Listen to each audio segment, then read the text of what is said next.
we're in Albany, and the sun's not setting, but we're getting close to the end of the summer of Riesling in 2011, and we're here at Liberté, out in their fully sick old school vintage saloon, and we've been looking at a whole lot of Rieslings with the boys Paul and Marty from Xabregas, and we thought that you might be interested in seeing what the boys have done with this little scale on the back of their wine. So we brought back two single vineyard wines. Marty, this is the first time that these two wines have been made. Yep, first correct. So on your left, our right, the Figtree Riesling, and that's the Figtree vineyard, named because there is a giant fig tree laden with figs in the middle of the vineyard, and the Spencer Riesling, which is only a stone's throw, really, probably a par 5 away from the Figtree vineyard. A couple of good drives away, for sure. Okay, so let's try. We just want to basically explore two individual site wines, why they're different, how they should, how they'll taste, and then how they're labelled, so that when people taste the wines, they know the Figtree and the Spencer are different vineyards, but the styles are quite different. So Figtree, a little bit riper in terms of fruit characters, into those sort of more stone fruits, which you often see those stone fruit characters in German Rieslings. Don't often see them in Australia. Not many people go past that sort of citrusy sort of spectrum. Talk us through a bit about the style, a bit about the character of the vineyard. Certainly, the ironstone that's the backbone of Figtree is very, very different to Spencer. So that was the first defining element to make two single vineyard wines. But I guess, Nick, one of the main things about this, it is such a low vigorous site. It's just not vigorous at all, and the fruit can hang. It can sort of, today, middle of summer, it's like this all the time. So outside it's overcast, but it's quite glary. Nice breeze, and it's t-shirt weather. It is. I wear a t-shirt in winter anyway, but yeah, it is. It's like this all the time, and the fruit can hang. So we could ripen this out very, very high. There's no doubt about that. So hanging the fruit out there, you take it past that sort of point where a lot of places would pick Riesling in Australia, through the citrus sort of stuff, past the apples, citrus, and then into this more stone fruit, so peaches, nectarines, sort of character. And I guess if you left it out longer, you'd be in tropical fruits. Yeah, then you go almost over the top, and it almost looks like Gewürztraminer. So, we try to follow that step, as you were sort of saying, and we're able to actually get that, but also retain some good natural acidity. So we can get the alcohol right, and hopefully the natural acid without adding, because this wine we don't add any acid to. And then the third element is making sure that flavour spectrum is in that window. So this fruit, very low yielding, we're only talking 4 tonne to the hectare. So, the boss doesn't make too much out of this, but I'm very happy to have it. And it's nice wine. It's very nice. Got heaps of wine. Yeah. So and then we're just trying to get that off-dry structure. All right, so in terms of the labelling, so on the back here, we've got, this is right on the border between dry and medium dry. So this scale is without getting super technical, it's ratio between acid and sugar. Sugar 1 to 1. And pH. Yeah, within a pH range. In a pH range. Acid and sugar within a pH range. There you go. Egg on top. The atmospheric pressure has done its job. There we go. But so you're looking to that style is something that I think from a consumer perspective that'd be fairly user friendly. And is that the aim with that wine? Yeah, well, exactly. This is what we're trying to do is make Rieslings that are approachable for everyone.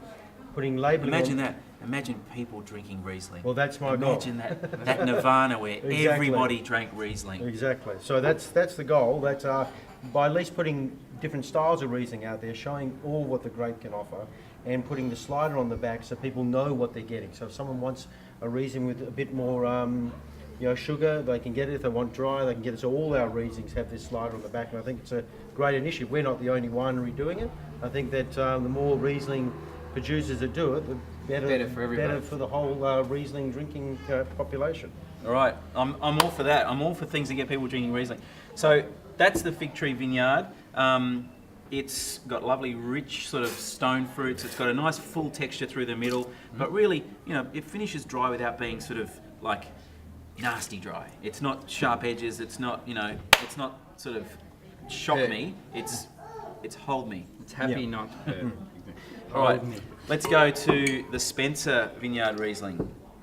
So tell us, Marty, about this vineyard, which is, as we said, it's about a par 5 away Yeah. from the Figtree Vineyard. Yeah, it's about a K away from this, but this Nick. It's a big par 5, man. Oh, it depends how you. Maybe Like I you said, boys, couple of maybe big you drives. boys, Everything's big in the west. everything's big in the west. That's right. Clearly, I'm not from the west. Nor am I.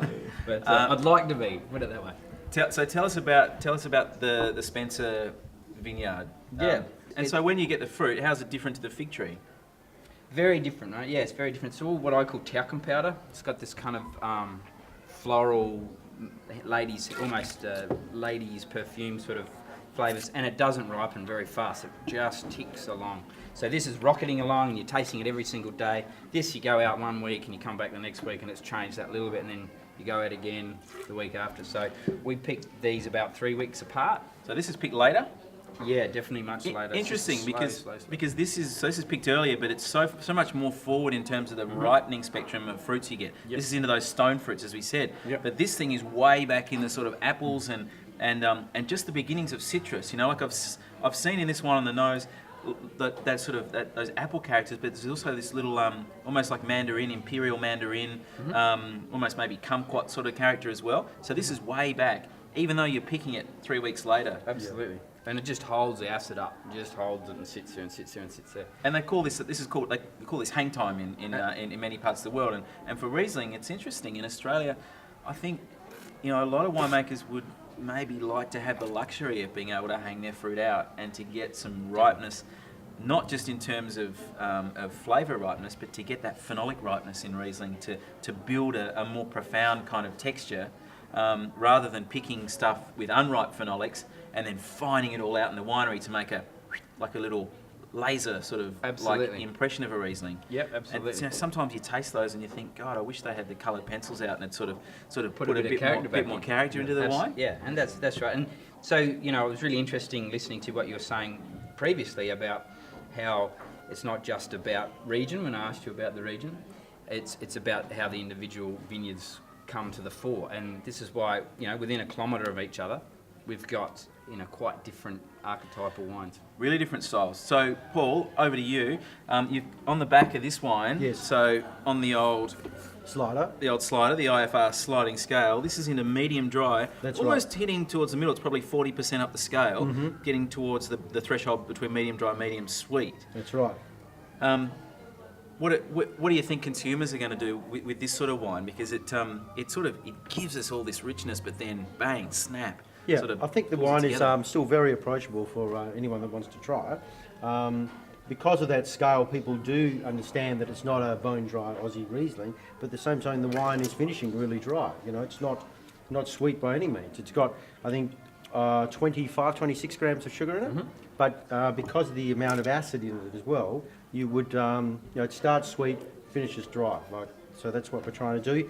With this wine, in coming years, we're also going to be, like you're talking about hang time, we're going to be leaving some of the last pick out, so we can get a little bit of botrytis in that last pick, and so they'll add even a bit more complexity to this unfolding story. To your drawing. Stop it, guys! Come on, that sounds good. So this, you know what this one reminds me of? I don't know. I mean, I reckon you might have been in one or two really nice sports cars, but in a smoking hot car, you put your foot down and you sort of feel them sort of drop down on their haunches and just accelerate. And that's what this wine does on the palate. You know, it has there's this incredible richness, but it's so compact and it's just so beautifully shaped. Yep. And it just holds that line, like it doesn't waver. It just races. That's an exciting one. I think Riesling, it doesn't need to be scary, you know, but it does need to be exciting. That's right. And you know, you get this incredible fruit intensity. You get that tangy and zestiness. It does all those things that wines like Sauvignon Blanc sort of pretend to do, but it just does it so much more interestingly and so much more convincingly and reliably. Well done, boys. All right, Thanks, mate. There you go. That's very good. Thanks a lot, Nick. Thank you. Thanks, 2011. Bring on the botrytis. Next. Yeah. To be continued.